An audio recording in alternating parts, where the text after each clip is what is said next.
Hello friends, आज की इस वीडियो में मैं आपसे बात करने वाली हूँ इस साल में लगने वाले पहले ग्रहण की, जो कि सूर्य ग्रहण है।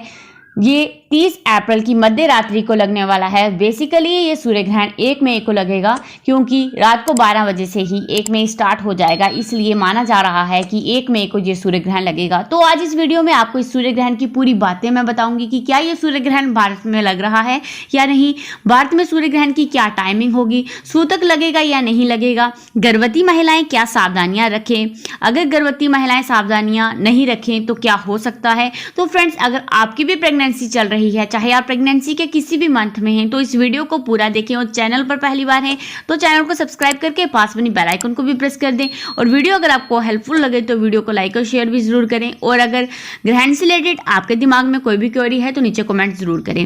फ्रेंड्स, 30 अप्रैल 2022 को ये सूर्य ग्रहण लगेगा और इस सूर्य ग्रहण का समय रात 12:15 से शुरू होगा और 4:07 तक ये सूर्य ग्रहण रहेगा। अब जानते हैं ये सूर्य ग्रहण कहाँ कहाँ दिखाई देगा। तो फ्रेंड्स, ये सूर्य ग्रहण दक्षिण अमेरिका, प्रशांत महासागर, अंटार्कटिका, अटलांटिक में ये सूर्य ग्रहण दिखाई देगा। ये सूर्य ग्रहण आंशिक रूप से दिखाई देगा।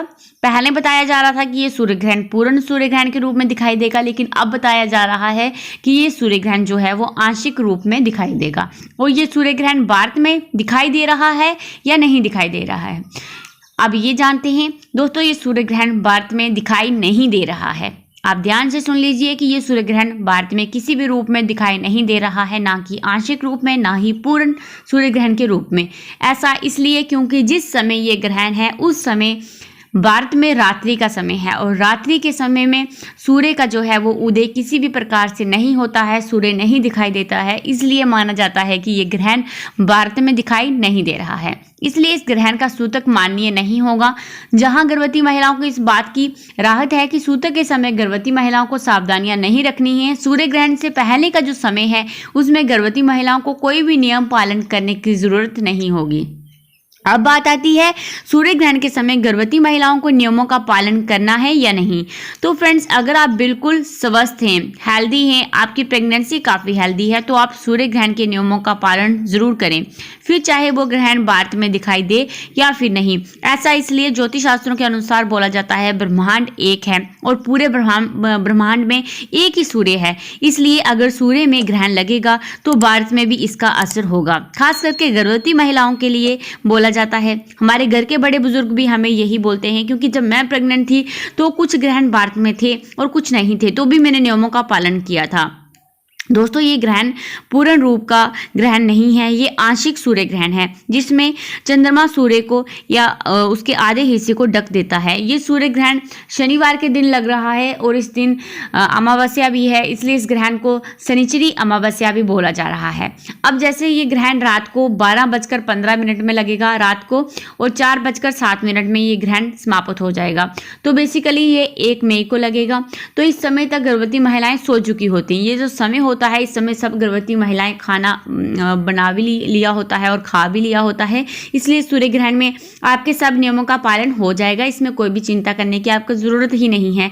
जैसे सूर्य ग्रहण के समय बोला जाता है कि खाना नहीं खाना चाहिए, तो इस समय तक सब गर्भवती महिलाओं ने खाना खा लिया होता है। अगर आप इस समय तक नहीं खाती हैं तो भी आप खा लें। और पानी नहीं पीना चाहिए बोला जाता है, तो आप पहले पानी पी लें। और अगर आप ग्रहण के समय पानी पीना चाहती हैं, अगर आपको बहुत ज़्यादा प्यास लगती है, तो आप ग्रहण लगने से पहले ही पीने वाले पानी में तुलसी के पत्ते जरूर डाल दें। आप इस समय खाना बनाना जो है वो भी वर्जित माना जाता है, तो इस समय तक सब गर्भवती महिलाओं ने जो है खाना बना लिया होता है। इस समय सब्जी काटना, छूरना, छीलना सब कुछ मना किया जाता है, तो आप ऐसे काम बिल्कुल ना करें। चाकू, कैंची, सुई, पेन, पेंसिल, नुकीली चीज़ें जो भी होती हैं उन चीज़ों का इस्तेमाल आपने बिल्कुल नहीं करना है, ये भी वर्जित माना जाता है। ऐसा माना जाता है अगर कोई गर्भवती महिला इन चीज़ों का इस्तेमाल करती है तो गर्भ में पल रहे बच्चे के जो अंग हैं कट सिल सकते हैं, इसलिए ऐसा मना किया जाता है। फूल तोड़ना, पत्ते तोड़ना सब वर्जित माना जाता है। सूर्य के ग्रहण के समय घर से बाहर निकलना भी मना किया जाता है। सूर्य ग्रहण के समय जो है अगर घर के बाहर आपका वॉशरूम है, टॉयलेट है, तो आप यूरिन करने मत जाएं। लेकिन अगर घर के अंदर ही वॉशरूम है तो आप घर के अंदर ही यूरिन कर सकते हैं, इसमें कोई भी परेशानी की बात नहीं है। इस समय गर्भवती महिलाओं को मजाक, किसी के बारे में बुरा सोचना, मजाक करना बुरी बातें सोचना, नेगेटिव जो चीज़ें हैं अपने दिमाग में लाना, ये सब मना किया जाता है। इसका नकारात्मक प्रभाव आपके गर्भ में पल रहे बच्चे पर होता है। अब एक और ग्रहण का नियम होता है जो इस समय सबसे बड़ा परेशानी का कारण बना होता है कि सूर्य ग्रहण के समय सोना नहीं चाहिए, क्योंकि इस समय जो है आधी रात का समय होता है, तो सब महिलाएं सो जाती हैं, कुछ ही जो हैं वो लोग इस समय उठे होते हैं। लेकिन अगर आपकी प्रेगनेंसी में कोई भी कॉम्प्लिकेशन है या फिर रात का आपका समय होता है, आपको कभी नींद भी आ सकती है, इसलिए आप क्या करें, सूर्य ग्रहण के समय तो ऐसे सोना वर्जित माना जाता है, लेकिन किसी को कभी भी नींद आ सकती है, इसलिए आप पहले से कोई भी आपका ऐसा कोई भी गलती ग्रहण के समय हो सकती है, इसलिए आप पहले से सूर्य ग्रहण के नियमों का अगर आप पालन कर देंगे तो इससे क्या होगा कि अगर आपसे कोई गलती भी हो जाएगी तो उसका नकारात्मक प्रभाव आपके गर्भ में पल रहे बच्चे पर नहीं होगा। अगर आप किसी भी नियमों का पालन नहीं करते हैं, अगर आप सिर्फ उपाय कर लें तो भी आप इस सूर्य ग्रहण के नकारात्मक प्रभाव से बचेंगे। आपके गर्भ में पल रहे बच्चे पर भी इसका कोई भी नुकसान नहीं होगा, क्योंकि एक तो ये आंशिक सूर्य ग्रहण है और दूसरा कि ये भारत में दिखाई नहीं दे रहा है। इसलिए अगर आप सूर्य ग्रहण के नियमों का पालन नहीं भी करते हैं तो इसमें भी कोई भी परेशानी नहीं है। लेकिन कई बार क्या होता है कि हमारे दिमाग में होता है, हम बहुत सारी वीडियोस देख लेते हैं जिससे हमारे दिमाग में होता है कि आज तो सूर्य ग्रहण है, मैंने नियमों का पालन नहीं किया है, हो सकता है मेरे गर्भ में पल रहे बच्चे पर कोई नुकसान ना हो। तो इससे क्या होता है, नेगेटिव थॉट्स हमारे गर्भ में पल रहे बच्चे पर जाते हैं। इसलिए बोला जाता है कि आप नियमों का पालन कर दें ताकि आप ये नेगेटिव जो चीज़ें हैं वो आपके दिमाग में इस समय ना आए। इसलिए आप क्या करें कि सिर्फ उपाय कर लें। अगर आप उपाय करते हैं तो इससे आपके गर्भ में पल रहे बच्चे पर कोई भी नुकसान, कोई भी नकारात्मक प्रभाव ग्रहण का नहीं पड़ता है ज्योतिष शास्त्रों के अनुसार। तो फ्रेंड्स, आप क्या करें, अपने पास एक नारियल जरूर रखें। ऐसा करने से आप ग्रहण के नकारात्मक प्रभाव से पूरी तरह सुरक्षित रहेंगी और आपका बच्चा भी पूरी तरह से सुरक्षित रहेगा। और अपनी लंबाई जितना काला धागा लेकर घर के किसी भी कोने में, खास करके जिस रूम में आप बैठे हैं उसके कोने में टांग दें। ध्यान रहे ये धागा टेढ़ा ना हो, इसे सैलो टेप से चिपका दें ताकि धागा सीधा रहे। इससे क्या होगा कि ग्रहण का नकारात्मक प्रभाव आप पर ना होकर उस धागे पर होगा। इससे आप सेफ रहेंगे। ये एक टोना टोटका होता है जो कि ज्योतिष शास्त्रों के अनुसार बोला जाता है गर्भवती महिलाओं को करने के लिए। और ग्रहण लगने से पहले अपनी खाने पीने वाली चीज़ों में तुलसी के पत्ते डाल दें। ऐसा करने से आपका खाना पानी शुद्ध रहेगा। ज़रूरत पड़ने पर अगर आप ग्रहण में खाना पानी जो है का इस्तेमाल करना चाहती हैं तो आप कर सकती हैं। और ग्रहण के बाद भी ये खाना पानी आपका जो है वो शुद्ध रहेगा और ग्रहण के बाद भी आप इसका जो है इस्तेमाल कर सकते हैं। लेकिन अगर आप अपने बचे हुए खाना या पानी में जो है तुलसी के पत्ते डालना खाने में भूल गए हैं तो आप क्या करें, इस खाने और पानी का इस्तेमाल खुद बिल्कुल ना करें। फ्रेश खाना बनाएं और उसका ही इस्तेमाल करें और फ्रेश पानी ही लेकर ही पिएं, क्योंकि ग्रहण का नकारात्मक प्रभाव जो है पड़ने से खाना जो है आपका बना हुआ और जो पानी है अंदर पड़ा हुआ वो अशुद्ध हो जाता है, चाहे वो दूध हो, दही हो, सब में आप तुलसी के पत्ते डाल दें।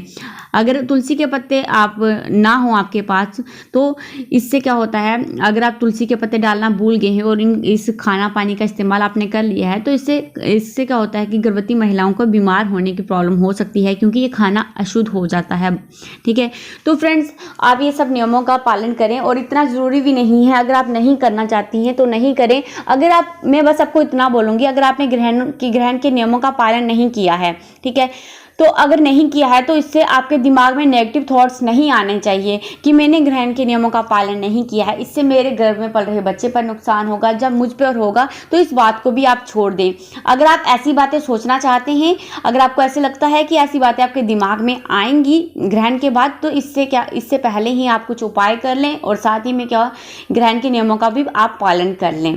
क्योंकि फ्रेंड्स, क्या होता है, नेगेटिव थॉट्स जब आपको जाएंगे तो इससे आपके गर्भ में पल रहे बच्चे पर भी असर होगा। इसलिए फ्रेंड्स, आप हैप्पी रहें और ग्रहण के नियमों का इस बार तो कुछ इतनी परेशानी की बात नहीं है, क्योंकि मध्य रात्रि का समय है। आपने खाना पानी तो सब कुछ कर लिया होगा, सिर्फ एक सोने की प्रॉब्लम है, तो वो अगर आप जागना चाहती हैं तो जाग सकती हैं। अगर नहीं जागना चाहती हैं तो आप पहले ही ग्रहण के जो हैं उपाय हैं वो कर लें। तो फ्रेंड्स, बस इस वीडियो में इतना ही। फिर मैं मिलती हूँ आपको एक और नई वीडियो के साथ। तब तक अपना खास ख्याल रखें। Thank you guys.